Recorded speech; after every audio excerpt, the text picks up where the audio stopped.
présenté la semaine dernière. Donc, je viens du Togo. Je suis née à Paris et je vis à Londres depuis 15 ans. Et j'ai commencé en tant que corporate et ensuite, je me suis lancée dans l'entrepreneuriat avec tout ce que les phases dont Landry, je crois, ou je ne sais plus si c'est Landry qui a parlé des phases de l'entrepreneuriat. Donc, il y a toutes ces phases-là, passer de la passion, passer par la traversée du désert, ensuite émerger de l'autre côté. Donc, c'est un parcours. C'est un vrai parcours, mais il faut s'accrocher. Donc, c'est pour ça qu'il est important, je crois que je ne sais plus qui a parlé également de la vision. Donc, je pense que c'est celui qui fait le website Africrea. Donc, ensuite, de pouvoir réellement savoir quelle est la vision qu'on a de son business. Moi, je suis passée également par là. Et moi, ma vision, ma mission plutôt, là, on parle là, c'est ma mission en fait, c'est d'équiper les entrepreneurs afin de se positionner comme leaders dans leur domaine et d'attirer leurs clients idéaux et d'avoir un impact positif. Donc, ça, c'est ma grande mission en fait. Et l'agenda d'aujourd'hui, en fait, va nous permettre de voir comment donc vous pouvez créer votre vision et votre mission également et les valeurs de votre business. On a déjà commencé la semaine dernière à parler des valeurs. Ce sont ces mêmes valeurs que vous avez personnellement dans votre business, dans votre énoncé de mission, qui vont vous permettre en fait de renseigner en fait votre business parce que vous êtes le fondateur et en général quand on voit toutes ces grandes entreprises aujourd'hui, peu importe où elles en sont, c'est la vision des fondateurs en général qui continue à porter le business. Donc il va falloir identifier également ces valeurs-là qui vont vous permettre d'accompagner donc votre business. Et le deuxième point qu'on va voir, c'est comment comprendre les différents business models qui existent, parce qu'il en existe plusieurs, lequel sera le mieux adapté à ce que vous êtes en train de faire. Et en fait, on va commencer à ébaucher votre mission, votre business model Canva. Vous n'allez peut-être pas tout terminer, mais je vais partager aussi avec vous un blanc canvas que j'ai, un canvas vierge. Vous pouvez aussi utiliser celui que Amandine a partagé la semaine dernière, mais je vais vous partager celui sur lequel j'ai adapté un petit peu le business model Canvas, vous verrez tout à l'heure, et l'utiliser justement pour créer votre business model Canva également. Donc voilà, l'objectif à la fin donc, de cette session, vous devez être en mesure donc, de créer votre vision, votre mission, et ainsi que les valeurs nécessaires donc, pour piloter votre entreprise. Hein. Vous serez aussi en mesure de créer donc, ce business model sur une feuille de papier A4. C'est l'objectif. Tout votre business doit être sur un papier A4. C'est tout. Pas de 130 pages de business plan et compagnie.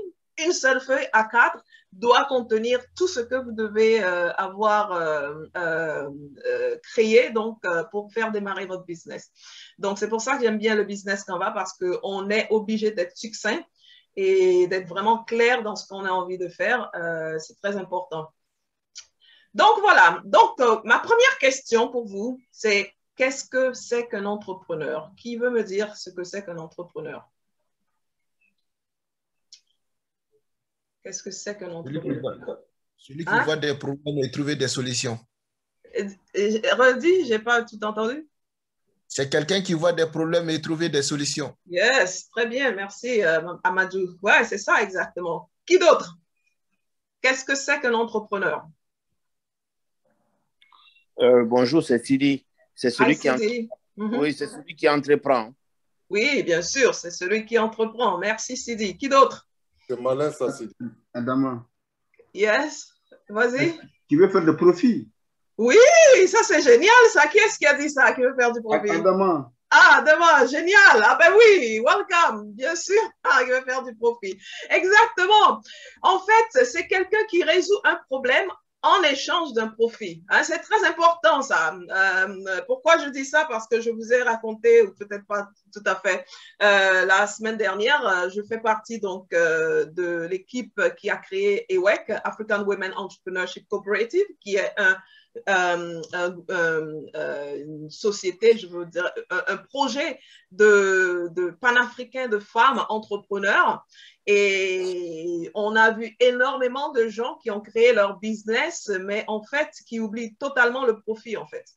Donc, il faut vraiment savoir qu'on résout un problème en échange d'un profit. Sinon, on est une charity, on est une association. S'il n'y a pas de profit, donc on est une association. La différence peut-être avec un social entrepreneur, un entrepreneur social, c'est quelqu'un qui met un impact, un très grand impact social dans son entreprise, mais doit quand même faire du profit. Hein. Donc, peut-être le profit n'est pas de maximiser justement, comme on dit, les ressources, mais plutôt qui sont réinvestis pour un problème social. Donc, ça, c'est très important à comprendre dans votre démarche entrepreneuriale. Donc, maintenant, la deuxième question, quelles sont vos motivations? Pourquoi voulez-vous créer votre entreprise? Qui veut me dire pourquoi vous voulez créer votre entreprise? Amadou, apporter des solutions et trouver de l'argent. Oui, je vois. Adama. OK, merci. Ouais, qui d'autre? Adama. Oui. Adama. Allez-y. Oui, améliorer sa vie. Améliorer sa vie, oui, bien sûr, bien sûr, bien sûr. Qui pour répondre à des besoins. Oui, répondre à des besoins. OK, qui d'autre? Je vois qu'il y a un chat. Entrepreneuriat social. Construire le monde de demain. D'accord. OK, qui d'autre? Qui d'autre? Pourquoi vous voulez créer votre entreprise? Répondre à des problèmes d'une population donnée, parce que c'est difficile en tout cas pour eux aussi, par eux-mêmes, de directement, en tout cas, trouver ces solutions-là. OK, d'accord. Oui, vas-y, Dama. Envie de partager aussi. Envie de partager aussi, ouais. C'est important, effectivement. Je pose cette question. Vous allez peut-être penser que c'est une question comme ça, mais c'est très important de comprendre ses motivations parce qu'après, il va falloir que vous puissiez mettre en œuvre cette motivation. C'est elle qui va vous aider à continuer quand tout sera difficile, en fait. Il faut vraiment savoir pourquoi est-ce que vous créez une entreprise. Tout à l'heure, je ne sais plus encore qui l'a dit parce que j'oublie les noms, en fait, mais j'ai retenu les idées. C'est que quand on est entrepreneur et qu'on on pense devenir entrepreneur pour être son propre boss et qu'on a plusieurs boss maintenant. On a les clients, les fournisseurs, les partenaires, les salariés et tout ça. Donc, est-ce que la motivation est vraiment accomplie ensuite? Donc, si vous pensez que vous voulez être entrepreneur parce que vous voulez être votre propre boss et que vous vous retrouvez avec plutôt 10 boss cette fois-ci, c'était peut-être pas la bonne motivation. Donc, pensez-y. Donc, quelques idées que j'ai récoltées à travers le temps, des gens qui m'ont dit pourquoi est-ce qu'ils veulent créer leur business. C'est liberté de lieu, en fait. Freedom of place, comme on dit en anglais. C'est-à-dire, il y a des gens qui sont genre des digital nomades. Je ne sais pas si vous avez entendu parler de ce terme. C'est des gens qui veulent être entrepreneurs, mais pour pouvoir voyager. Et donc, eux, leur business, ça veut dire qu'il doit être complètement dématérialisé. Donc, il ne va pas falloir avoir des locaux quelque part parce que son business, ça sera complètement en ligne. Et donc, la personne pourra faire son business peu importe où il est dans le monde. Et il y a beaucoup de gens comme ça qui sont des digital nomades aujourd'hui, qui sont entrepreneurs comme ça. Ensuite, il y a la liberté de temps. Des gens se disent, ben, moi, je veux peut-être travailler genre, je ne sais pas si vous avez vu cette idée de travailler justement 4 heures par semaine seulement. Il y a des business models qui vous permettent de faire ça, pas tous, mais on n'y arrive pas comme ça demande du temps aussi d'arriver. Ensuite, tout à l'heure, on a vu, certaines veulent être riches, hein, créer de la richesse, c'est une bonne motivation également. D'autres personnes, en fait, veulent créer plutôt des choses qui vont être, comment on dit ça en anglais, wellness. Donc, c'est dans le domaine de la santé parce qu'ils veulent vraiment contribuer à tout ce qui est santé et bien-être. Et ensuite, il y a la contribution. Tout à l'heure, vous m'avez parlé de donner à la société parce que résoudre les problèmes des gens qui en ont besoin. Donc, ça, c'est la contribution. Il y a tout un tas de raisons pour laquelle on veut créer son entreprise. Donc, sachez pourquoi vous voulez créer votre entreprise. Parce que peut-être que votre idée n'est pas en fait celle qui va vous permettre donc d'arriver. Donc, il faut être bien clair et savoir ce que vous voulez avant d'y aller.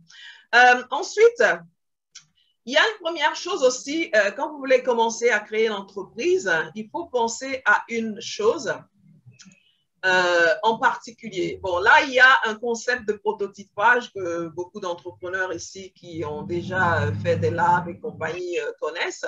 Donc, il y a trois idées en fait. Il y a la désirabilité, la faisabilité et la viability. Je ne sais pas si on dit ça viability en français, je ne sais plus. Il faut que ça soit viable en fait. Donc, est-ce que quelqu'un veut me dire par quoi faut-il commencer? Sur les trois choses auxquelles il faut avoir une réponse, donc il faut donc ces trois choses. On commence par quoi? Oui, Dama? Viabilité. Viabilité. Pourquoi viabilité? Oui, parce que viabilité, il faut que ça dure, ça continue jusqu'à ce que quelqu'un d'autre peut prendre derrière toi. D'accord, ok, je prends ça, d'accord, merci. Qui d'autre? Qui a une autre idée? Par quoi faut-il commencer? Moi, j'aurais dit la désirabilité parce qu'il faut que le produit ou en tout cas les services qu'on va offrir répondent à un besoin et donc à un problème et qui répondent vraiment à des besoins qu'on a identifiés. Donc, pour moi, il faut que ce soit désirable et c'est à travers ça après que c'est viable et voir aussi si c'est faisable du coup. Wonderful. Thank you. Merci. Et qui d'autre? Quelqu'un a une autre idée? Pour moi, la faisabilité. C'est génial. J'aime bien quand il y a trois solutions. OK, vas-y. Et pourquoi la faisabilité? Pour voir réellement si on peut faire le projet avant de s'y lancer. D'accord, ça c'est super. Merci beaucoup pour voir si on se peut faire avant de se lancer. J'aime bien en fait les trois raisons. Hein. Vous avez bien articulé vos raisons pour lesquelles vous avez choisi.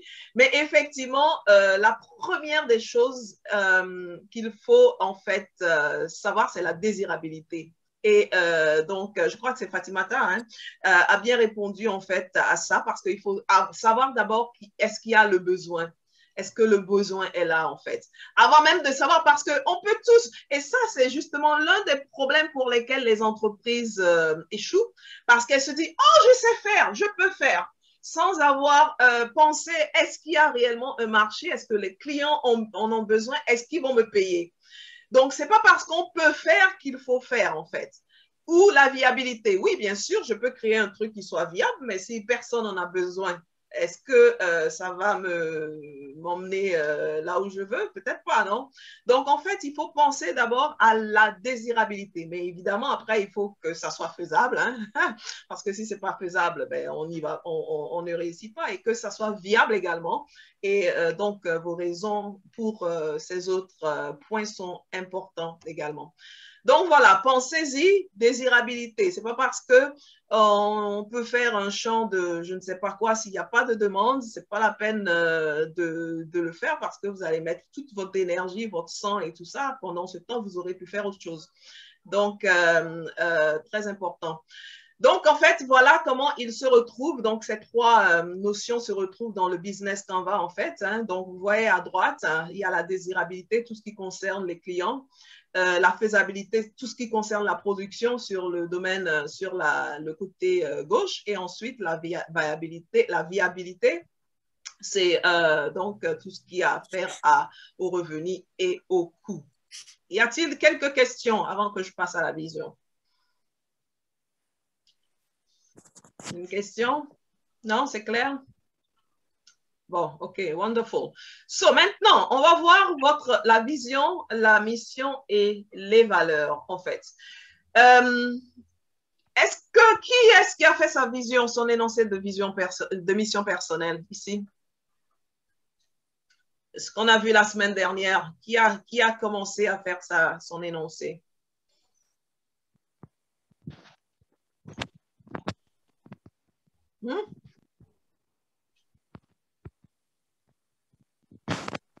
Il y a une question. Le marketing ne voudrait pas justement que l'on crée le besoin. Peut-être que c'est une question qui est venue après. Personne n'a fait sa vision, son énoncé de mission personnelle? Non? Bonjour. Oui. Moi, c'est... Est-ce que je peux prendre la parole ou oui, après? bien sûr, vas-y. Alors, moi, j'ai eu accès à la vidéo ce matin. Ah, OK. J'ai pas eu le temps de le faire, mais je le ferai sans faute après. D'accord, OK.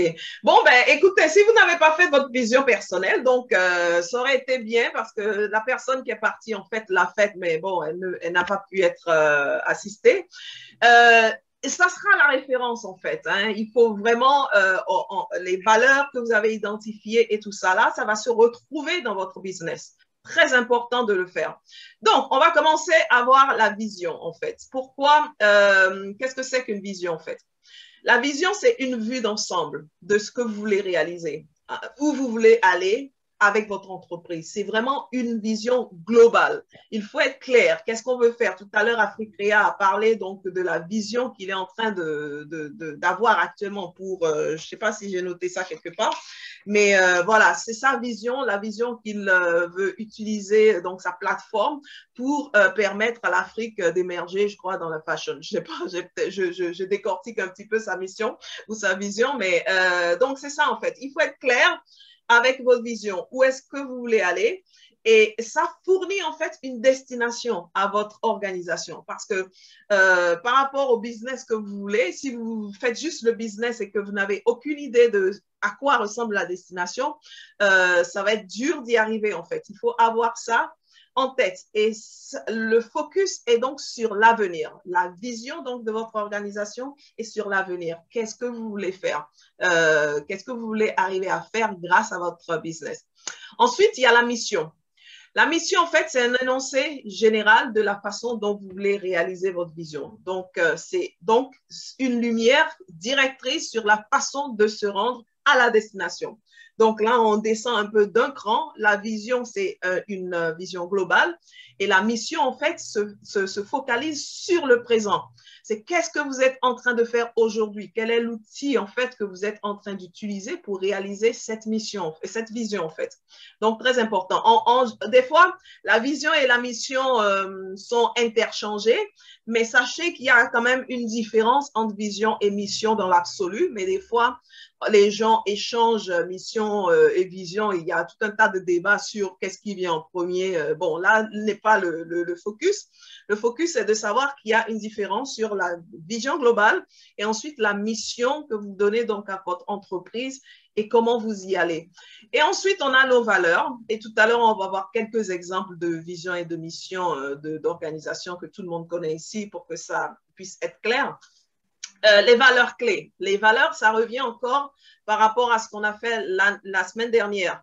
Quelles sont vos valeurs? Quelles sont les valeurs donc du fondateur? En tant que fondateur, vous devez avoir défini vos valeurs que vous voulez impulser donc à l'entreprise. Donc, quelles sont les valeurs que cette entreprise aura? Qu'est-ce que vous défendez? En quoi vous croyez? Qu'est-ce qui va guider vos choix? Parce que quand on a des valeurs claires, on sait, je ne sais pas, vous connaissez tous Mo Ibrahim, par exemple. C'est un entrepreneur qui était très clair sur ses valeurs, de ne pas être dans la corruption. Dans des marchés où il était allé et qui sont très prônés par la corruption, il était très clair que ces valeurs ne rentreraient pas et il ne fera pas du tout usage de la corruption pour arriver donc à ses fins avec son entreprise. Aujourd'hui, il a tout un tas il est milliardaire, mais il a été milliardaire avec ses valeurs en fait. Donc, c'est très important de savoir quelles sont nos valeurs. Donc, il faut articuler 3 valeurs spécifiques, hein, pas 10, pas 15. Vous pouvez les avoir, les 10 et les 15, mais 3 parce que ça vous permet donc de vous focaliser sur ce que vous voulez faire. Donc, quelques missions et visions en fait d'entreprise qu'on connaît. Tesla, vous connaissez tous Tesla, j'imagine. La mission, je commence par la mission d'abord parce que la mission, c'est donc le présent. Ensuite, la vision, ça va donc dans le futur. Sa mission actuelle, c'est d'accélérer la transition mondiale vers l'énergie durable. Donc, c'est très clair. Donc, il sait où il va. C'est créer l'entreprise automobile la plus irrésistible du 21e siècle en conduisant la transition du monde vers les véhicules électriques. Et ensuite, on a Amazon. Hein, la mission, nous nous efforçons d'offrir à nos clients les prix les plus bas possibles, la meilleure sélection disponible et la plus grande commodité. Et ensuite, sa vision, c'est être l'entreprise du monde la plus centrée sur le client, où les clients peuvent trouver et découvrir tout ce qu'ils ont envie d'acheter en ligne. Est-ce que vous pensez qu'Amazon est en train d'assumer sa mission et sa vision? Qu'en pensez-vous? Est-ce que vous reconnaissez là, dans la mission et dans la vision d'Amazon, vous reconnaissez votre expérience client par rapport à ça? Oui, on reconnaît totalement, hein, parce que franchement, on peut commander aujourd'hui et recevoir le lendemain. On trouve tout ce qu'on cherche, tout ce qui est possible, inimaginable, des produits électroménagers aux livres. Enfin, vraiment, il y a tout. Donc, je pense qu'ils répondent bien à leur vision. Exactement, exactement. Et aussi, moi, que j'adore, on peut critiquer Amazon. Hein. Je sais qu'il y a des anti-Amazon. On peut critiquer Amazon, mais moi, ce qui m'épate, c'est leur service client. En tout cas, ici en Angleterre. Je ne sais pas comment c'est ailleurs, mais avec Amazon, ici, si tu commandes quelque chose que tu reçois et que tu n'es pas satisfait, mais il n'y a même pas de questions à te poser. Tu peux tout à fait demander ton argent et être remboursé immédiatement. La dernière fois, j'ai encore acheté quelque chose. On m'a livré un produit qui était légèrement différent. Je les appelle, je leur fais, ben, j'ai reçu une version différente de ce qu'ils disent. Vous inquiétez pas, gardez le produit, on vous rembourse totalement. Et tout ça en moins de 5 minutes.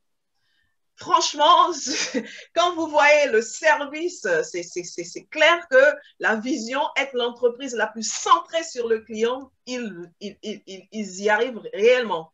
Donc, voilà, donc c'est vraiment des choses qu'il faut vraiment avoir en tête. Comment est-ce que vous voulez que votre expérience client se fasse, mais par rapport à votre vision et votre mission. LinkedIn, vous connaissez tous LinkedIn, j'imagine.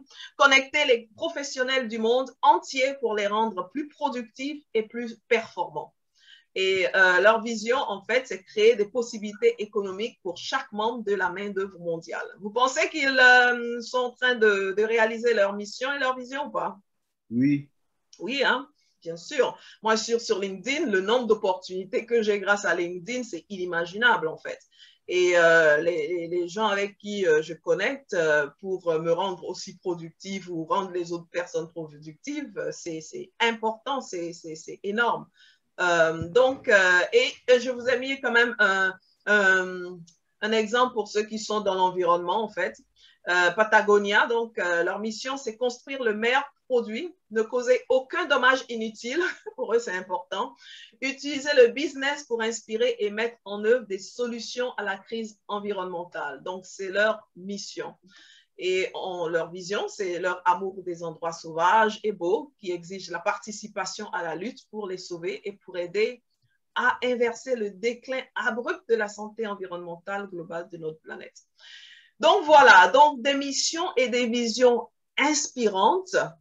Et donc, moi, ce que je vais vous demander maintenant, c'est, et vous, quelle est ta vision, quelle est ta mission et quelles sont les 3 valeurs clés et comment ça s'articule avec ton business. Donc, pour qu'on fasse ça, je crois que je vais vous mettre en groupe. Hein. Vous allez pouvoir discuter et parce que si vous êtes seul, vous n'allez pas le faire, ça c'est clair. Mais comme je n'avais pas la main, je n'ai pas créé les groupes. Donc là, je vais créer des groupes plus, je vais faire des petits groupes, des plus grands groupes que la dernière fois. Comme ça, vous pouvez, alors je vais arrêter comment dire, on est combien? On est 23, donc si je crée 5 groupes, comme ça, vous pouvez en fait discuter vous pouvez discuter dans vos groupes sur la mission, la vision et vos valeurs, et puis juste 5 minutes. Hein. Donc là, je mets les groupes comme ça, mais il va falloir que je sorte quand même certaines personnes.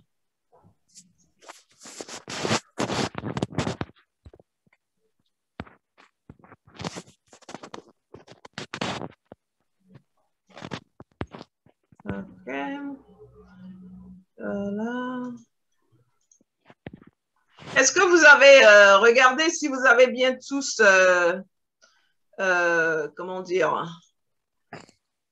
que vous avez tous ce que vous devez faire, hein? La vision, la mission et les valeurs. Est-ce que sans la vision, on peut faire le business model? Qu'est-ce qui a mis la question? Est-ce que tu voudrais préciser, s'il te plaît, Mariam? Est-ce que sans la vision, on peut faire le business model? Oui, mais quand vous avez parlé tout à l'heure, moi j'ai posé la question parce que vous avez dit, je ne me souviens plus, mais vous avez dit qu'on peut faire si on fait le business model et sans penser à la vision que ça ne peut pas aller ou je ne sais pas quoi. Ouais. Donc je me suis posé la question, je me suis dit, est-ce que c'est même possible de faire un business model de son projet sans la vision? Parce que je pense que c'est la vision qui nous permet de tracer tout ça. Tout à fait, tout à fait. Ouais. Il y a beaucoup de gens qui commencent le business sans vision, hein, mais ah bon? Oui, mais ne vous étonnez pas que ça ne marche pas en fait. Il y a beaucoup de gens qui le font, mais ici, on vous donne les bons principes. Mais évidemment, les gens peuvent toujours commencer leur business sans la vision, mais ce n'est pas recommandé. Hein, ce n'est pas recommandé parce que ça ne va pas vous permettre d'avancer. Donc, voilà. Donc, là, je vous mets donc 5 minutes.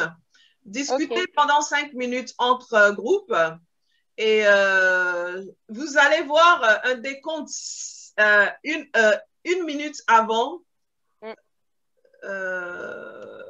Une minute avant, voilà, vous allez voir un décompte et vous reviendrez automatiquement donc dans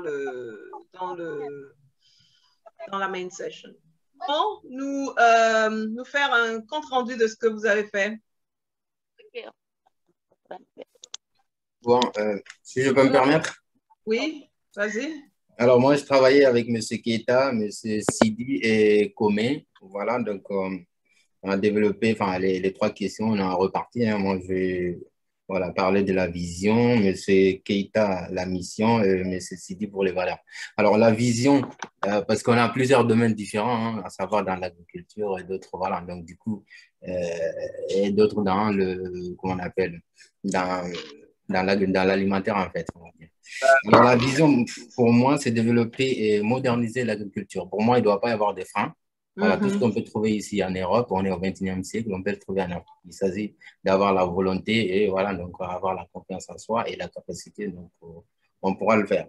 Et la vision dans le même contexte aussi, c'est de freiner l'immigration, voilà, donc en créant de l'emploi, parce que si on déplace la plupart des temps, c'est qu'on n'a pas ce qu'on vient de faire ici. Si on avait ce soir, donc on ne va pas bouger. Donc la vision, c'est ça, freiner l'immigration en créant des emplois par rapport aux jeunes qui sont sur place. Voilà, la preuve, on en est, hein, des jeunes qui arrivent à trouver des emplois sur place, ils ne vont jamais parler de l'immigration. Donc, ceux qui n'ont pas d'emploi, c'est eux qui vont sacrifier leur vie, voilà, donc en essayant de trouver le meilleur. Voilà. Wonderful, c'est génial. Et tu as des valeurs? Est-ce que tu as des valeurs pour les accompagner? Oui, les valeurs, c'est que, voilà, donc après, ça va dépendre de tout un chacun. Moi, la première des valeurs, c'est la confiance. Voilà, parce que tu ne peux pas venir, voilà, donc essayer de freiner l'immigration et que déjà, les gens, il faut qu'ils aient cette confiance en toi. Voilà. Déjà, qui tu es déjà. Donc, ta personnalité, voilà, il faut que les gens arrivent à savoir d'où est-ce que tu peux y aller. Voilà, jusqu'à où tu peux y aller, tes limites. Voilà, et en gros, c'est un peu ça. Ah ben c'est génial, bravo, bravo, très belle mission, très belle vision et très belle valeur. Merci beaucoup, merci beaucoup. Qui d'autre peut partager? Ensuite, on passe à la suite. Qui d'autre a une vision? Vas-y, Mariam. J'ai aimé la mission et la vision de monsieur qui était dans notre groupe qui fait, je sais pas, la cuisine. C'est moi. Voilà, donc du coup, qui est prêt même à former les jeunes pour ça.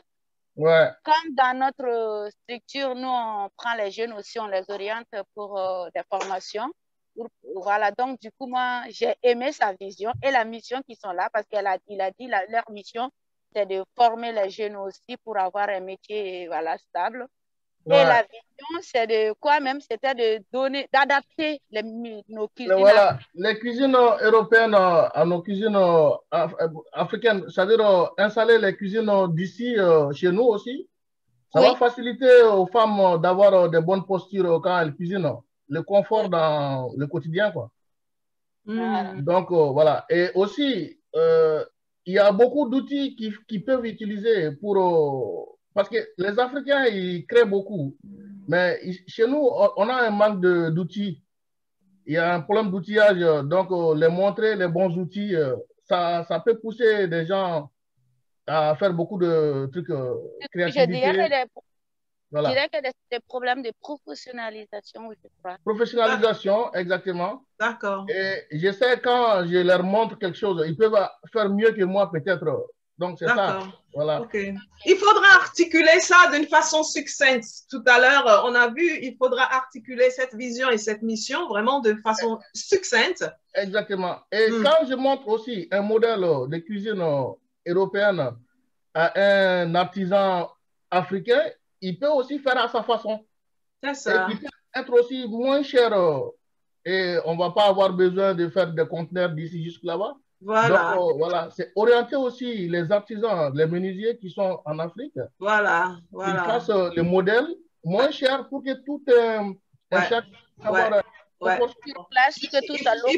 il faudrait vraiment articuler tout ça de façon succincte afin que dès qu'on le voit, on sache tout de suite ce que vous allez et ce que vous voulez donc faire. Très bien, merci beaucoup.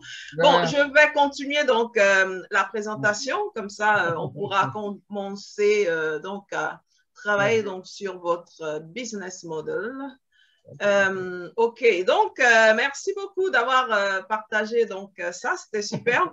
Donc maintenant, je vais vous présenter, avant qu'on passe vraiment à l'élaboration du business Canva, et également vous allez retourner dans les salles pour pouvoir commencer à créer votre business model Canva, hein, parce que comme je disais, c'est la pratique, hein, il faut vraiment commencer à réfléchir qu'est-ce que vous allez mettre dans les cases.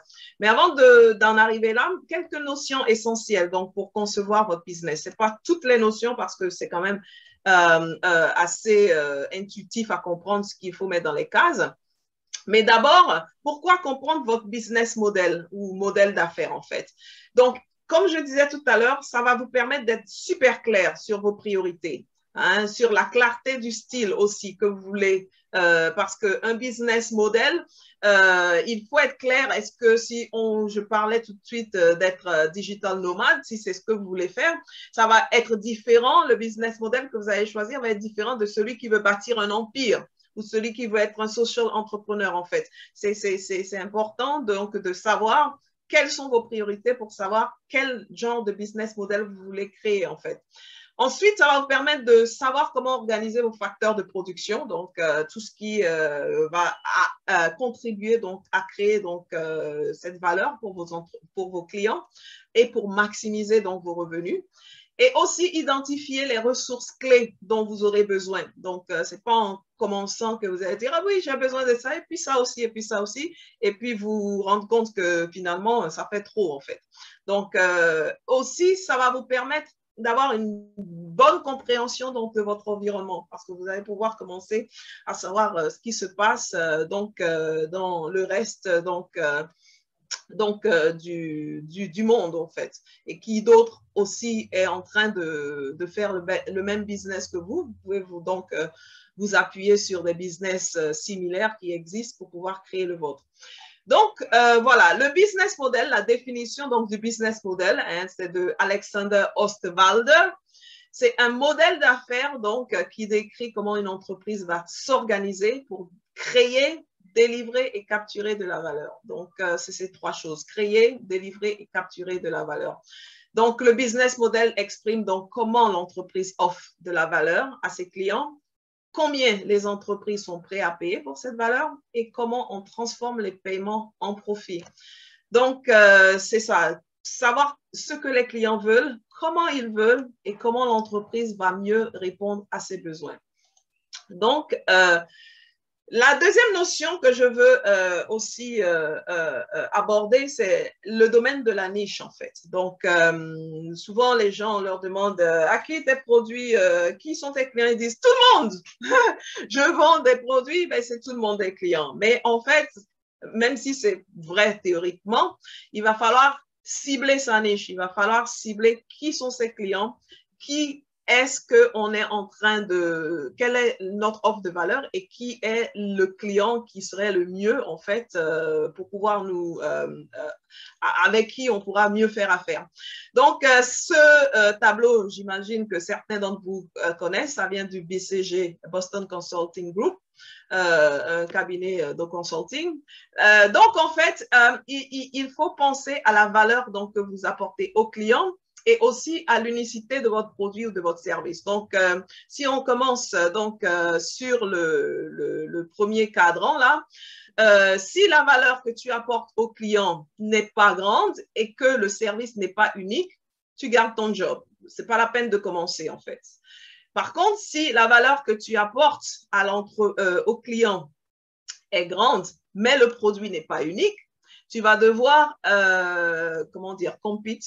Tu vas devoir compete, comment dire en français? Tu vas devoir compete sur le prix. Bon, le mot français m'échappe. Tu vas devoir... Qu'est-ce qui peut me dépanner avec mon français? Compétir. Non, pas compétir. Tu vas devoir...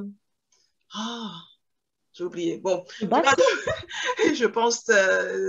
tu vas devoir, en fait, ta différence... Vas-y, c'est quoi? C'est réalité des profits. Ouais, non. Tu vas devoir... Il est en anglais, Francine, comme ça. What do you want to say? Say it in English. Yes. So if your value, si ta valeur est grande et que ton produit n'est pas unique, you are going to compete on price. Te battre sur le prix. En fait, c'est la différence entre la notion de valeur et de coût. Le coût est basé sur le prix et en fait, la valeur intègre des éléments qui vont au-delà du prix. Donc, la compétition ne se fait pas sur le prix, mais sur la valeur. Et là, on parle bien de notion de valeur. Ouais, mais en fait, si ton produit, en fait, si il n'est pas unique par rapport aux autres personnes qui vendent le même produit, tu ne peux pas vendre ton produit plus cher qu'un autre compétiteur, en fait. Hein?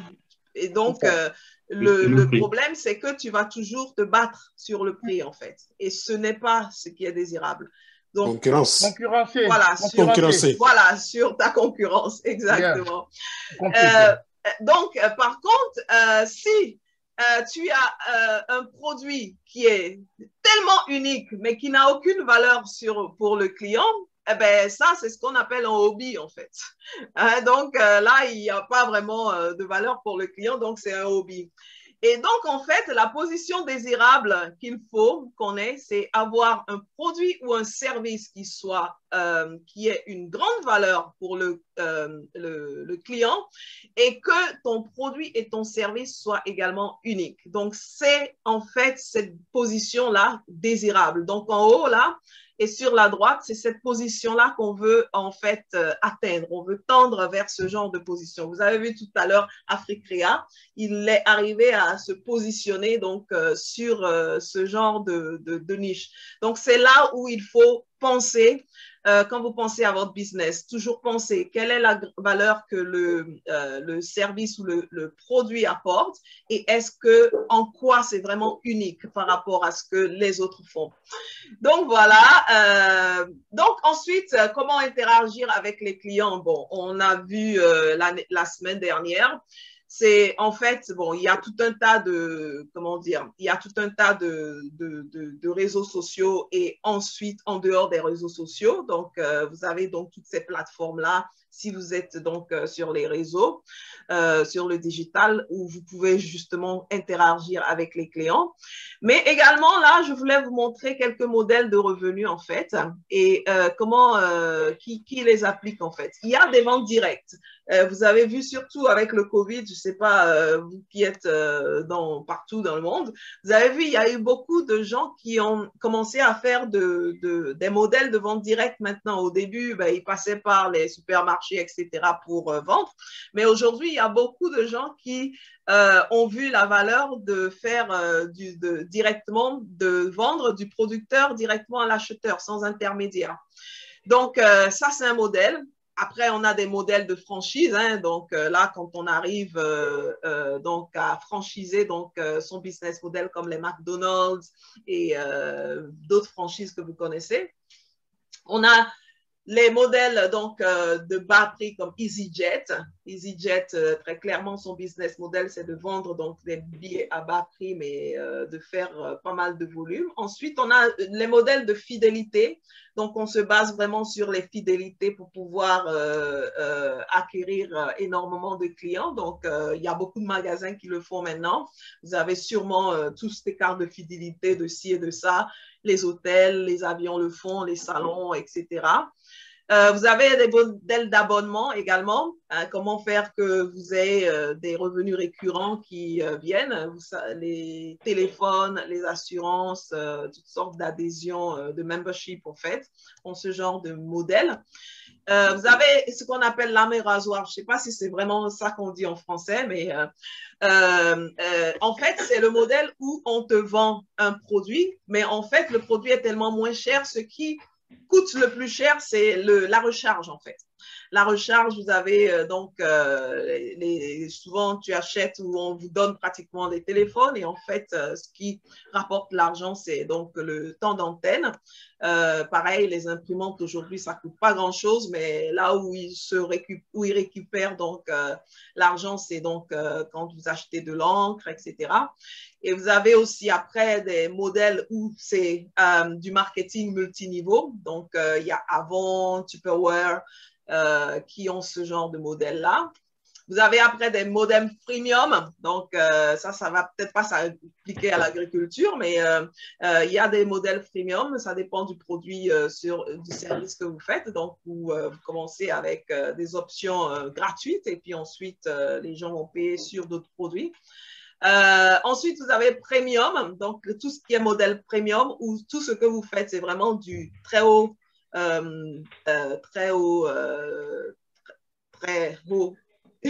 VIP en fait. C'est comme la compagnie par rapport à EasyJet. Eux, ils n'ont, je crois, que des business class sur leur vol. Donc, voilà. Donc, c'est un positionnement. Au lieu d'avoir des classes économiques, VIP et business, ben, eux, ils n'en font que du business class. Ensuite, vous avez des open source. Si vous êtes dans les logiciels, vous avez des enchères. Si vous êtes donc sur des plateformes comme eBay, je ne pense pas que Africrea ait un modèle d'enchères. Ensuite, vous avez donc des contenus en ligne. Il y a des gens qui se font beaucoup d'argent. Donc, si vous avez beaucoup de contenus en ligne, si vous êtes des sociétés de médias, etc. Donc, comme les blogs, les YouTube, Facebook. Ensuite, vous avez des modèles financement participatif, donc où il y a Kickstarter, Indiegogo, Patreon. Vous avez l'économie du partage aujourd'hui où il y a beaucoup d'acteurs. Hein. Vous avez Blablacar, Airbnb, c'est donc où on va collecter des choses, des assets que les gens ont. Et on les fait partager. Et puis, les gens, au lieu d'avoir un véhicule ou un hôtel, ben, tu n'as qu'à aller chez l'autre ou aller dans la voiture de quelqu'un pour faire ton voyage au lieu d'avoir une voiture. Donc, c'est une économie du partage. Et ensuite, on a donc tout ce qui est vente privée. Il y a des gens qui, eux, ne vendent que avec des modèles de vente privée. Donc, où ils invitent des gens pour venir acheter chez eux au lieu de vendre directement au public. Donc, il y a tout ce genre de business model, en fait, que vous pouvez utiliser, adapter, ou même utiliser plusieurs différentes sortes de business model, en fait, pour pouvoir vraiment générer les revenus qu'il vous faut, en fait. Et encore par rapport à votre business et à la vision que vous avez également de ce que vous voulez faire. Donc, ensuite, il y a également cette notion de qui peut vous aider à y arriver rapidement. Ça, on est encore maintenant dans les partenariats. Et vraiment penser, tout à l'heure, la dame qui a commencé au début de la présentation à parler de partenariats stratégiques. Pensez aux partenariats stratégiques, les alliances que vous pouvez faire avec des gens, des affiliés, tout ce qui est également crowdsourcing, ou même des collaborations avec des grandes entreprises qui vous permettent de démarrer également. Et donc, en fait, pour faire les partenariats, il y a une chose à laquelle il faut toujours penser. C'est pour ça que vos valeurs sont toujours encore très importantes. Les gens avec qui vous associez, il faut qu'ils aient les mêmes valeurs que vous, en fait. Il faut que vos valeurs soient totalement alignées. Sinon, il y aura des conflits après si vos valeurs ne sont pas alignées et que vous partez sur des bases totalement différentes parce que, donc, ça, c'est très, très important. Et donc, voilà. Maintenant, avec ces notions-là, on va passer à la phase de création de business model. Et là, j'ai adapté en fait un peu le business model où vous allez rajouter donc votre vision, votre mission et les 3 valeurs clés donc de votre organisation que vous voulez faire. Et ensuite, donc, vous allez donc utiliser donc le business model comme voilà les 9 cases d'habitude. Donc, la première le premier segment ici, c'est le segment de clientèle. Donc, il faut penser qui aides-tu, à qui ton entreprise sert, qui ton entreprise sert. Ensuite, vous passez à l'offre de proposition. Donc, qu'est-ce que tu leur offres? Et ensuite, on a les canaux de distribution en 3, comment tu vas les atteindre. Ensuite, on a la relation client. Comment est-ce que tu vas interagir avec eux? Avec l'acquisition client et ensuite, comment tu les retiens? Et ensuite, on a les sources de revenus. Bon, combien ça te rapportera et comment est-ce que tu comptes donc générer tes revenus? Et ensuite, 6, les ressources clés, de qui tu as besoin. Ça peut être des ressources humaines comme des ressources technologiques également. Donc, quelles sont les ressources clés dont tu as besoin? Ensuite, le 7, c'est comment tu le fais. Quelles sont les activités clés qui vont te permettre d'arriver à produire cette valeur-là? Et ensuite, on a nos partenaires, les partenaires qui vont t'aider à arriver là où tu vas beaucoup plus rapidement, sur qui tu vas t'appuyer. Et ensuite, en 9, on a donc la structure des coûts. Qu'est-ce que ça va te coûter pour produire tout ça, en fait? Donc, si tu n'as pas non plus les prix, tu peux commencer à lister les lignes, en fait. Si je vais devoir avoir besoin d'une plateforme, je vais devoir avoir besoin de différentes choses. Donc, tout ce dont tu as besoin, donc, après, vous pouvez rajouter donc les chiffres, mais commencez déjà à lister toutes les composantes, en fait, qui doivent rentrer donc, dans ce business Canva. Et tout ça sur une feuille de papier A4. Ça ne doit pas dépasser le papier A4. Hein. Donc, voilà. Donc, je peux vous, comment dire, je peux partager donc ce fichier que j'ai créé. Sinon, si vous avez un autre fichier, il n'y a pas de problème. Je peux le mettre dans le chat. Est-ce qu'on peut avoir ce document? Oui, bien sûr. Let me put that here.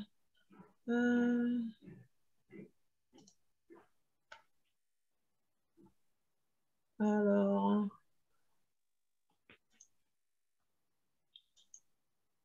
voilà, j'ai mis ça dans le chat. Regardez si vous pouvez accéder au document. Et en attendant que vous le faites, je vais donc, je vais laisser les groupes comme ils étaient. Ce que vous allez faire, c'est que je vais vous donner... Vous pouvez travailler sur le business model de la personne qui a le plus de clarté donc, dans votre groupe. Hein. Je vais vous mettre dans des groupes. vous allez discuter brièvement quand je vous mets dans le groupe. Qui est-ce qui a une idée déjà bien claire de son business? Et vous pouvez tous contribuer à faire ce business et ça va vous aider également à faire vous votre business modèle après. D'accord? Donc, je vais garder les mêmes groupes que tout à l'heure. Super! Je suis contente de vous revoir tous. Alors, j'ai un écho. Youssouf, si tu mets en mute. Voilà, c'est bon. Voilà, j'ai plus d'écho. Eh ben, dis donc, bienvenue. Je suis arrivée dans quelques salles. J'étais vraiment épatée, complètement épatée par votre travail et ce que vous étiez en train de faire. Donc, je vais demander à une personne volontaire. J'adore mon groupe de travail aujourd'hui. Super, Mariam. Ah oui, j'ai vu, vous avez bossé. Et il y a Fatimata également. Super. Bon, qui est-ce qui veut partager son business model? Et pour qu'on comprenne un petit peu ce que la personne veut faire. Bonjour, Francine. Moi, je vais commencer. Oui. J'étais avec M. Keita, M. Komé et Mamadi. D'accord. Moi, c'est Sidi. Donc, moi, mon business plan, c'est par rapport à la création d'un restaurant mobile. Donc, j'ai le nom de l'entreprise et mon nom comme responsable. OK. Et par rapport, il y a Birema qui nous avait envoyé un document sur Mali avec un modèle de business plan. Donc, j'ai posé la base des projets et la problématique. Et comme c'est au Mali, par rapport aux recherches que j'ai faites, il y a 75% de la population malienne qui dépend de l'agriculture. Cependant, seulement, il n'y a que 38% du budget du PIB qui est généré par ce secteur. Et ce manque de reconnaissance entraîne chômage des jeunes et mauvaise qualité des aliments. Et la solution que je propose, c'est par rapport à l'alimentation et à ce qu'on consomme, de pouvoir avoir des aliments conséquents, de proposer des aliments qui sont qui peuvent être, on suppose qu'ils seront mieux pour la population. Et les produits et services que je propose dans mon projet, c'est les spécialités africaines et européennes. Et le marché et clientèle, chiffre clé du marché. Nous avons des clients partout au Mali, vu que mon concept, ça sera de la restauration mobile. Et partout, on peut avoir de la clientèle. Et le modèle d'affaires, c'est proposition des valeurs, conservation et concevoir et vendre des produits naturels et inclusifs qui permettent à notre clientèle de gagner du temps et de manger sainement. Et le projet financier, c'est ce que je prévois d'investir dans ce projet-là. Donc, ça, c'est les grands thèmes de mon business plan. OK. Merci beaucoup, Sidi. Merci beaucoup d'avoir partagé ça. Mais en fait, ce que je veux que vous partagez, c'est exactement votre business plan, ce sur lequel on a travaillé tout à l'heure, le modèle. En 1, quels sont les clients? En 2, la valeur de proposition. En 3, tous les blocs. Je veux avoir 9 blocs. Qui est-ce qui veut partager pour notre prochain Je peux partager pour Mariam parce que je l'ai noté. Oui. C'est pas le mien, mais c'est moi. Attends, parce que là, je vais vous chronométrer également, parce que là, je vais vous donner peut-être 2 minutes pour partager. Comme ça, on essaye de voir ce que vous pouvez faire avec 2 minutes. OK? Ça va aller vite, je parle vite. D'accord. Non, il ne faut pas parler vite, il faut parler pour que tout le monde comprenne ce que c'est exactement et vraiment les 9 blocs. On veut avoir les 9 blocs dans l'ordre. OK. OK? Alors, alors en 1, les segments, elle a noté jeunes, les jeunes et les familles. Donc, son projet s'adresse aux jeunes et aux familles. En 2, son offre, c'est des formations pour orienter les jeunes. Donc, à travers des formations métiers, artisanat. Elle a dit aussi qu'ils vont faire des ateliers, des spectacles et aussi des transports de colis à travers les régions du Mali. Donc, c'est ça son offre. En 3, les canaux de distribution, elle a parlé de partenariat avec les autres associations, je pense, et d'adhésion. Elle va demander un petit coup d'adhésion, je crois, aux familles pour les jeunes. Alors, relations clients, acquisition, elle a noté les adhésions, la publicité, la sensibilisation et les différents ateliers, c'est-à-dire à travers les ateliers, elle pourra toucher d'autres jeunes. Les retentions, ce qui pourrait être un frein pour elle, elle pense le manque de confiance en elle-même et la persévérance. C'est plus à titre personnel, ça. En 5, on a les sources de revenus. Donc, elle a pensé à l'adhésion des parents, les frais d'adhésion, les subventions, les transports de colis aussi, entre les régions qui sont rémunérateurs. En 6, les ressources clés. Elle a parlé de construire un lieu. Elle aura besoin d'un lieu pour les formations, de matériel, de salles de formation. Les activités clés, elle a parlé d'activités artistiques, sensibilisation concernant l'immigration et l'orientation des jeunes. C'est ce que j'ai noté. En 8, elle a parlé les partenariats. Elle a parlé du ministère de la Jeunesse, des associations déjà sur place, les centres sociaux. S'il n'y en a pas, elle parle de créer, des centres artistiques et les habitants des quartiers. 9, structure et les coûts. Donc, on a parlé du lieu qui va coûter cher, matériel, payer le personnel, et on a estimé à une 50aine de millions de francs CFA. Donc, je crois que j'ai fini. Mariam, tu peux me corriger si je n'ai pas tout dit. C'est génial. Bravo, Florence. Florence, bravo, franchement. Bravo d'avoir fait un beau récap. Oui, Mariam, est-ce que tu veux rajouter quelque chose que Florence a dit? Non, elle a tout dit. C'était nickel. Est-ce que dans l'Assemblée, il y a un commentaire que vous voulez faire par rapport à ce pitch, un pitch assez rapide ou la présentation de ce projet? Il y a des choses peut-être que Florence ou Mariam a oublié que vous voulez rajouter? Ok, vas-y. Il y a quelqu'un qui parle, je n'entends pas. Oui? Oui, je pense que non, c'est à chaud comme ça. C'est vrai, à chaud, surtout s'il n'y a pas le visuel. Exactement. Surtout s'il n'y a pas le... C'est ça.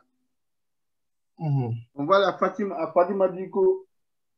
S'il n'y a pas le visuel, ça aurait été bien, par exemple, peut-être dans les prochains ateliers. Donc, une fois qu'on parle, quelqu'un note sur le visuel et ensuite qu'on projette parce qu'effectivement, on pourra mieux voir. Moi, il y a un truc dans les activités clés où je n'ai pas entendu parler de marketing. Comment vous faites là pour votre marketing? La publicité. Oui, mais il n'y a pas dans les activités clés. Est-ce que vous avez mentionné une activité marketing? J'en ai pas entendu. Je n'ai pas entendu parler de ça. Ah ben, on est désolé si on en a parlé. Je le rajoute. Rajoute, voilà. Rajoute, parce que c'est important de se faire connaître. Non, parce que c'est une activité clé de votre entreprise. OK. Bravo, bravo, bravo, bravo. OK, merci bien. Qui d'autre veut présenter son projet? Fatima Digo. Qui ça? Fatima. Yes, Fatima. Bien sûr, vas-y. Tous les mercredis. Dans ce cas, il y a juste un micro qui est ouvert, je pense. Vas-y. OK. Alors, je ne sais pas si tu as lancé le chronomètre, Francine. Alors, attends, je vais lancer le chronomètre. Okay. Mais c'est un chronomètre, il ne faut pas trop stresser. Hein. C'est juste un chronomètre pour essayer d'être succinct, en fait. Okay. Allez, go. Donc, par rapport à mon projet, les segments de clientèle que j'ai pu identifier, c'est d'abord les familles qui vont consommer mes jus. à travers des formats de 1 litre. Il y a aussi les expatriés qui sont friands des jus locaux sains pour leur santé. Et enfin, j'ai aussi mis une cible de 15-35 ans qui veulent consommer des jus locaux, mais qui sont peut-être réticents par rapport au prix. Donc, l'offre que je propose, c'est vraiment la fabrication et la commercialisation de jus de fruits transformés localement au Mali et qui sont proposés à des prix très attractifs. Par rapport à mes canaux de distribution, j'atteins mes cibles à travers la vente par le segment B2B, donc par les stations de service, les supermarchés, les restaurants, les petits boutiquiers aussi de quartier pour toucher ma cible sur le segment plutôt low cost. Je les atteins aussi à travers mon site internet et mes réseaux sociaux. Comment j'interagis avec mes clients principalement par la force des réseaux sociaux. Par rapport à mes sources de revenus, je gagnerai à travers vraiment la vente de mes jus qui seront faits sous 3 formats. D'abord les sachets plastiques pour atteindre donc le segment low cost dont je parlais, mais aussi à travers des briques de jus d'un demi-litre et de 1 litre. De quoi est-ce que j'ai besoin pour produire mes jus? D'une usine de production équipée et automatisée, de mes machines, d'une chambre froide aussi. J'ai aussi mis dans mes ressources clés l'équipe compétente, notamment sur tout ce qui est technique d'agroalimentaire. Donc ça aussi, ça va être une ressource clé dont j'aurai besoin. Parmi mes activités clés, qu'est-ce que je fais? Je réalise l'approvisionnement auprès des agriculteurs. Je fais le transport aussi des matières premières, la transformation évidemment des matières premières, le conditionnement et la délibération des produits finis. Il y a aussi toute l'activité de commercialisation des jus, le service après-vente, la communication et le marketing évidemment. Mes partenaires clés, ce sont d'abord les banques, mais aussi les incubateurs et les accélérateurs de business, les entreprises et partenaires de distribution, les coopératives de producteurs avec qui je vais travailler, les structures aussi de promotion de la filière anacarde et de la filière mangue qui seront les premiers jus que je vais produire. En termes de structure de coûts, ce sera vraiment les coûts d'investissement dans l'équipement de l'usine. Il y a aussi tous les coûts fixes, location, eau, électricité, communication, salaire, etc. Et enfin des coûts variables liés à la matière première, aux emballages et aux étiquettes. Je pense que j'ai été... Wow, bravo! Bravo, bravo, bravo, bravo. Super! Eh bien, super projet, un business plan bien articulé. J'espère que tout ça tient bien sur une feuille de format A4. Non, mais c'est super, surtout les activités clés également. Parce que souvent, les gens pensent à activités clés, ils oublient le marketing. C'est très important. L'activité commerciale, tu en as parlé, bien sûr, et le marketing, très important. Donc, tous vos business que vous avez, il faudrait penser à rajouter marketing et commercialisation. Très, très, très important. Souvent, les gens pensent production, etc. Ils oublient le côté commercialisation, mais c'est très important. Comment tu veux rajouter quelque chose? Oui, je voulais surtout... Non, je voulais avoir une petite explication, un petit détail. C'est une question que je vous pose par rapport à la source de financement.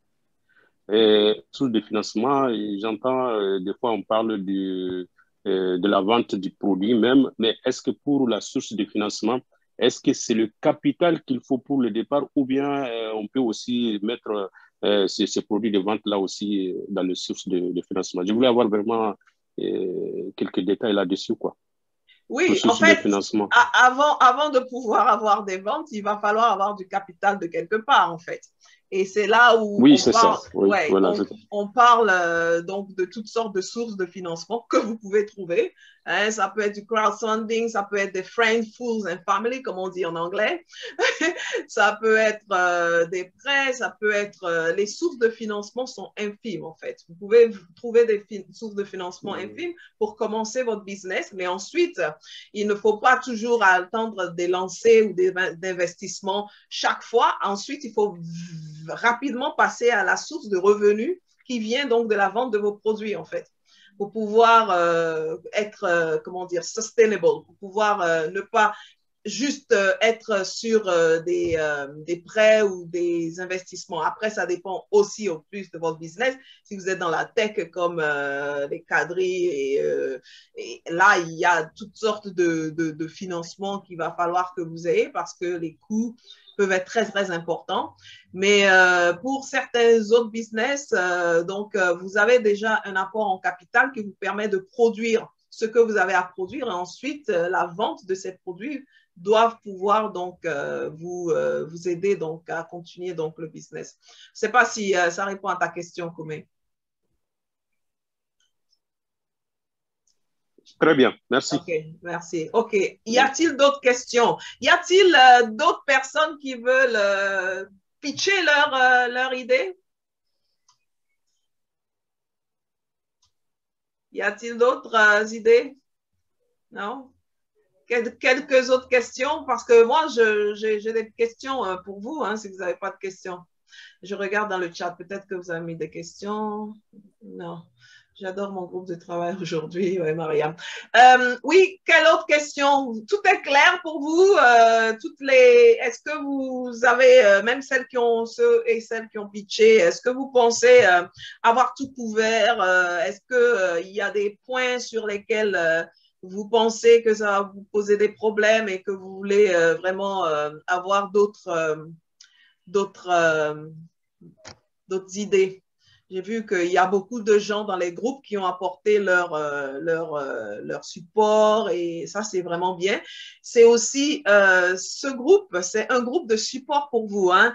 Vous ne pensez pas, mais il y a beaucoup de gens qui ont des ressources dans ce groupe-là. Si vous ne dites pas ce dont vous avez besoin, personne ne peut vous aider. J'ai vu dans des groupes les gens qui s'entraidaient et qui s'échangeaient plein d'infos. N'ayez pas peur. Sachez qu'il y a des gens qui peuvent vous aider dans ce que vous êtes en train de faire. Et donc, voilà. Donc, aujourd'hui, on a, je crois, 12 minutes qui nous restent. Je vais juste partager mes slides si vous n'avez pas d'autres questions pour vous montrer la suite de ce qu'il faut faire une fois que vous avez donc votre business model ficelé, comme aujourd'hui. Donc, ensuite, donc, il faut passer à cette phase-là de tester sa proposition de valeur. Une fois que vous l'avez, il faut commencer à tester il ne faut pas attendre d'avoir toute l'idée complètement ficelée, mais il faut commencer les tests assez rapidement. Une façon de faire ces tests, c'est d'aller faire des entretiens avec des clients potentiels pour savoir est-ce que ce que je veux offrir, est-ce que c'est bien quelque chose qui vous intéresse et même avoir quelques retours, peut-être qu'ils vont vous donner d'autres idées sur peut-être des choses dont ils ont plus besoin. Une autre chose que vous pouvez faire pour tester votre valeur de proposition également, c'est de créer une page web test. On appelle ça landing page en anglais. C'est-à-dire, vous faites juste une page web et vous commencez à proposer ça pour voir quelle est la demande, en fait, même si vous n'avez pas encore tout bien terminé.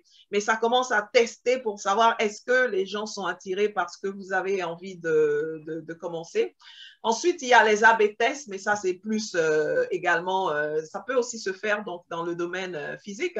C'est donc de tester une offre et une seconde offre. Donc, ayez deux offres peut-être différentes et savoir laquelle attire plus par rapport à l'autre.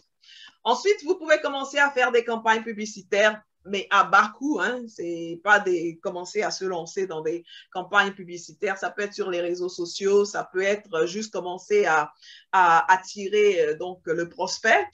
Et après, il y a également donc toute la campagne de crowdfunding que vous pouvez faire. Vous pouvez lancer ça sur crowdfunding pour savoir justement si les gens peuvent vous aider déjà même à commencer. Il y a beaucoup de gens qui ont commencé leur business sans un sou et grâce à en fait à l'argent de la communauté qui a eu confiance dans ce qu'ils veulent créer. Et ils ont eu comme ça les moyens de pouvoir commencer. Donc, une idée également. Donc, vous savez que les gens ont besoin de ce que vous allez faire et sont prêts à vous préfinancer avec la promesse donc de leur délivrer peut-être 4 cartons de jus, je ne sais pas, une fois que ça sera produit, etc.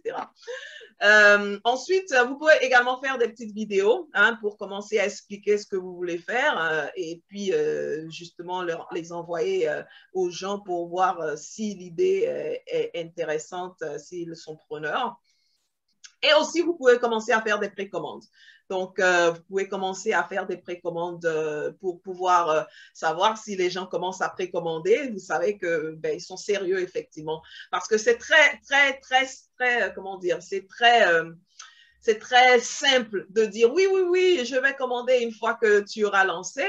Ça, c'est une chose. Et l'autre chose, c'est vraiment avoir des précommandes. Donc, la précommande veut dire que OK, ils sont vraiment intéressés par mon service ou par mon produit et ils sont prêts à faire des précommandes. Donc, ce genre de choses vous permettent de commencer à tester votre valeur de proposition sans avoir même commencé le business pour savoir est-ce qu'il y a de la demande, est-ce que les gens sont vraiment prêts à payer.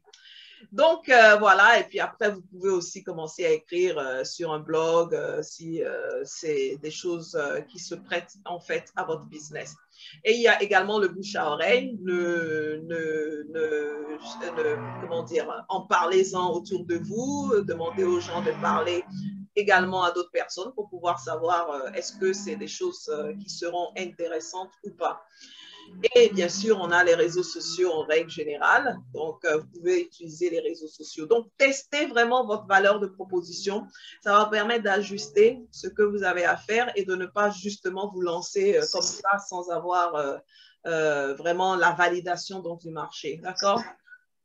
Donc, le travail que vous devez faire, donc votre to-do list d'aujourd'hui, trouvez 2 ou 3 business qui offrent ce que vous voulez offrir et étudiez leur business model. Donc, ceux qui sont donc dans la commercialisation de jus et donc de tout ce que vous voulez faire. Trouvez des business qui offrent déjà ce que vous voulez faire et étudiez leur business model. Allez sur leur website, même contactez les fondateurs, posez-leur les questions. Comment ils ont commencé. Vous serez surpris de savoir que les gens sont prêts à vous à parler et à vous dire comment ils ont commencé. Ce qui n'a pas fonctionné et ce qui a bien marché. Des fois, quand on n'est pas dans le domaine, on assume des choses, mais il y a des choses qui peuvent ne pas marcher ou qui n'ont pas fait leur preuve. C'est bien de savoir ça à l'avance, comme ça vous pouvez savoir comment est-ce que vous pouvez pallier donc à ce qui n'a pas marché ou ce qui a bien marché, comment vous pouvez répliquer ça également à votre sauce. Donc, trouvez 2 ou 3 business et étudiez donc leur business model. Vous pouvez regarder et puis les interviewer également. Donc, voilà, en gros, donc, ce qu'on a aujourd'hui. J'espère qu'avec ça, ceux qui n'ont pas encore commencé leur business model ont toutes les clés qu'il vous faut pour construire votre business model. Et ça part également encore de la vision, de la mission qu'on a vue au début, des valeurs, très, très important d'identifier ça au début pour pouvoir aller vraiment sur la bonne voie. Donc, voilà, s'il y a des questions, y a-t-il des questions? Any other question? Non? Non, pas de question pour moi. Pas de question, tout est clair. Donc, voilà. Donc, là, je vais donc arrêter de... A question? Comment? A question. Tu as une question? Yes? Yeah. How to get a good pronunciation in English? You just have to practice. Or come and live in England. Just come and live in England. Huh? I was told that to learn a language, you have to be in the community of that language. Yes. In France, we're going to lose our English. Yes. Mais en fait, pour la petite idée, pour la petite histoire, en fait, vous pouvez également, aujourd'hui, il y a beaucoup de sites Internet et puis, comment dire, des communications en ligne, genre Duolingo. Je ne sais pas si tu connais Duolingo. Et il y a beaucoup d'événements qui se créent où tu peux parler avec des natifs, en fait. Donc, il n'y a plus d'excuses aujourd'hui de se dire on n'est pas en Angleterre ou dans un pays anglophone, donc on ne peut pas parler. On peut.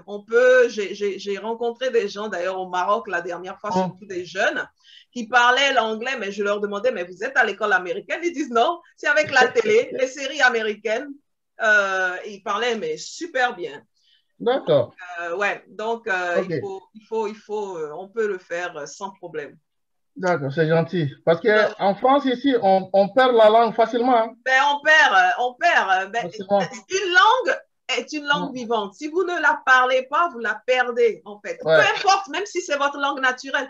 Par exemple, moi, le français, des fois, je n'arrive plus à trouver les mots. Et pourtant, c'est quand même ma première langue. Mais parce que je ne la parle pas continuellement, ben voilà, une langue vivante, ça se pratique. Si elle ne se pratique pas, ben, elle se perd. D'accord. Thank you. C'est ça. Donc, avant de partir, donnez-moi vos key takeaways. Quel est votre key takeaway aujourd'hui? Qu'est-ce que vous avez appris aujourd'hui de cette session, en fait? Qui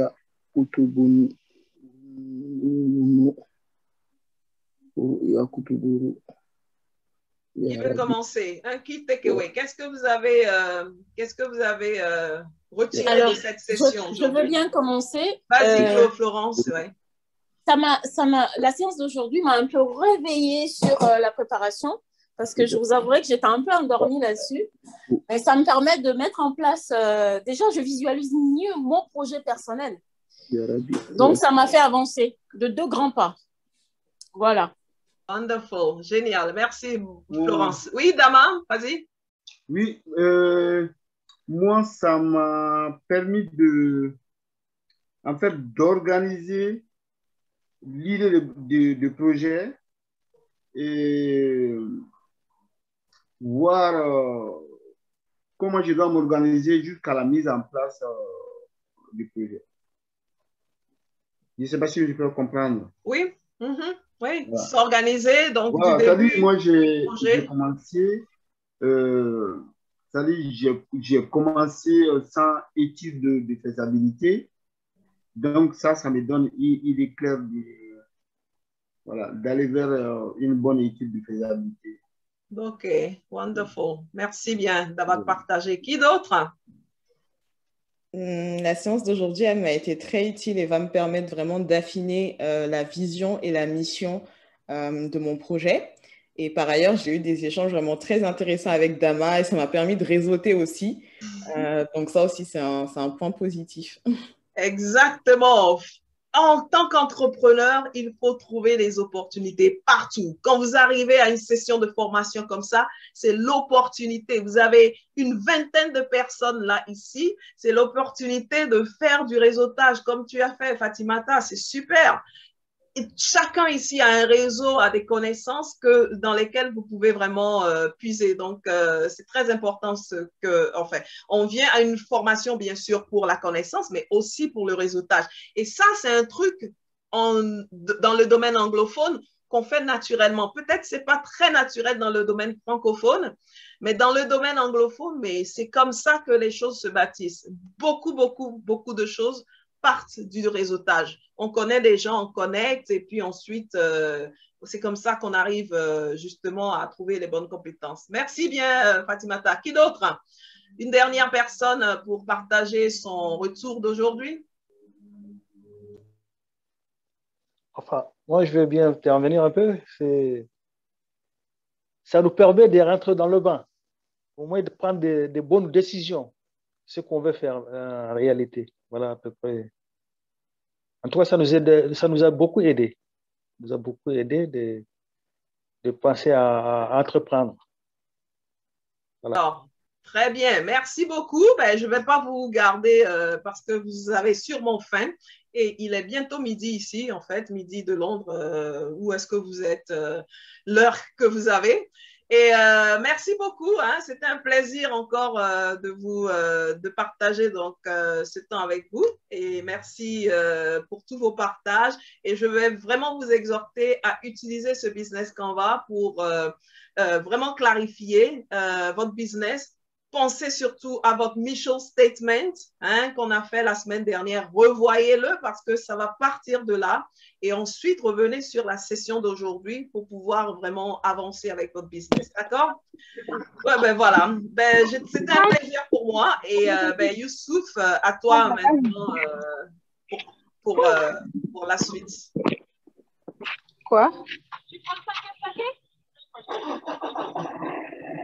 dire je vois le 5e paquet? Oui, oui.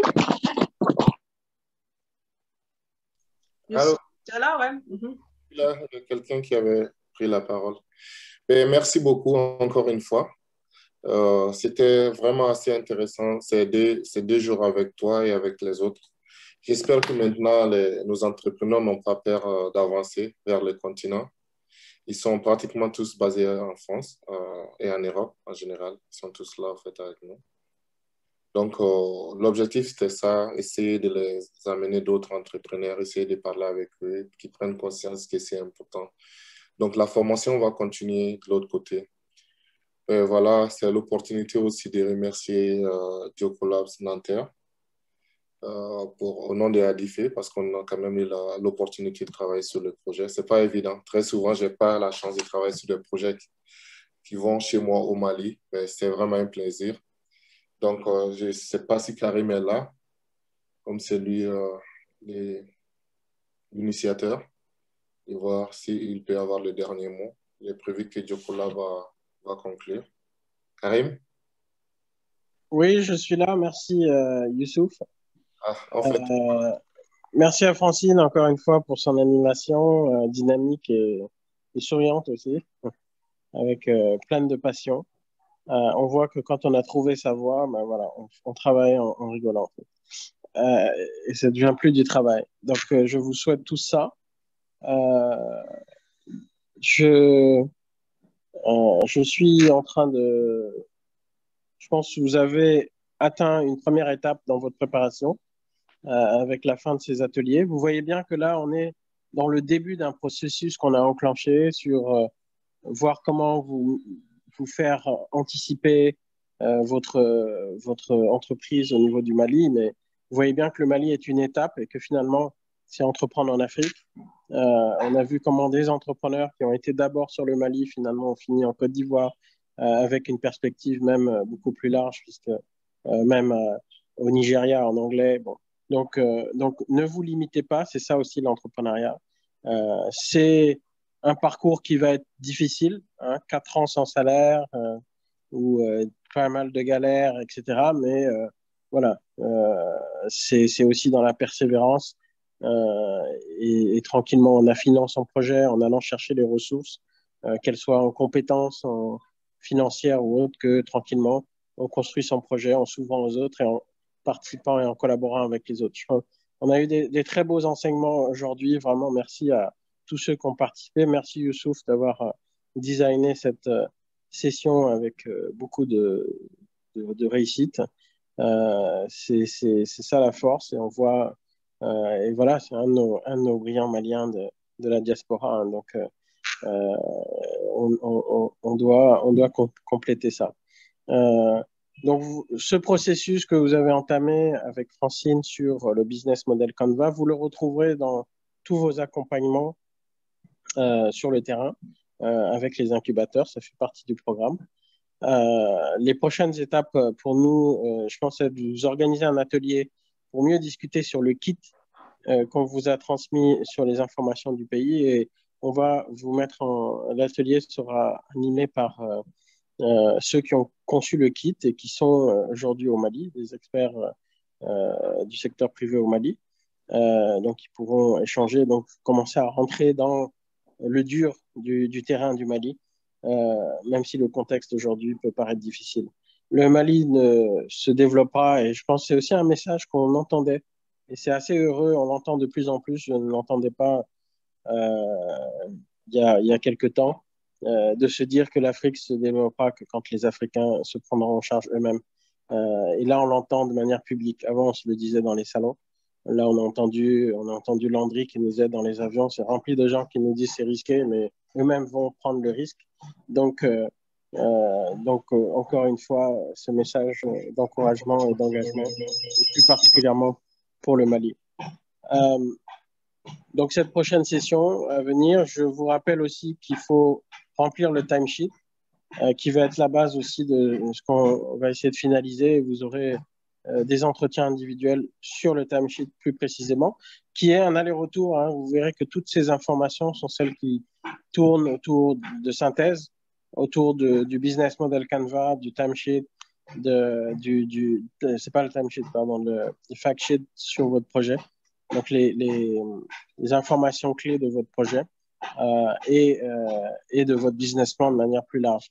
Donc, vous voyez qu'en fait, vous allez avoir des informations que vous distillez, certaines que vous gardez pour vous et certaines que vous pouvez dire en 3 minutes, 2 minutes. Et donc, vous voyez que tranquillement aussi, votre présentation de votre projet va devenir beaucoup plus claire parce que vous aurez les différents éléments qui vont se clarifier. Et en fait, c'est un aller-retour constant tout le temps parce que les conditions changent, votre projet évolue, le contexte évolue. Et donc, là, vous êtes en train de construire la première pierre. Donc, on va vous solliciter pour le retour sur ce fact sheet à remplir.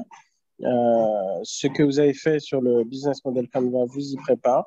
Vous avez cet atelier qui vient et les échanges individuels qui vont se faire. Après, ça sera l'étape d'aller au Mali. Je pense que normalement, si les conditions s'y prêtent avec le Covid et autres, ça sera normalement pour juillet ou août. Je pense qu'il y a 2 départs qui sont prévus. Tout ça se fait bien sûr sous la coordination de Malinov et donc et de la fêtière des incubateurs du Mali qui vont prendre le relais. Et donc, vous avez eu le loisir d'échanger avec le coordonnateur la dernière fois, Koulibaly, donc qui, je pense, est en lien avec vous tous et qui reste votre principale personne ressource. Voilà. Donc, merci Youssouf, merci à tous les intervenants, merci à Francine pour cette animation. Merci à toute l'équipe de Adifé, qu'on voit peut-être moins, Audrey notamment, Amandine et autres, qui ont travaillé sur ce projet, surtout Audrey, on a bien fatigué et qui a travaillé à faire ce travail. Elle est très discrète, mais je crois que sans elle, Adifé ne serait pas ce qu'il est. Et donc, on la remercie aussi. Merci. Merci beaucoup, Karim. Un très bon mot de la fin. Notre projet va nous manquer. Notre aventure s'arrête là, avec ORD, n'est-ce pas? On espère que tu vas nous ramener un projet plus grand. On est avec toi, avec Jocolab, que ce soit Jocolab social ou Jocolab Nanterre, c'est Jocolab pour nous. Donc, on prend tout. Bonne journée.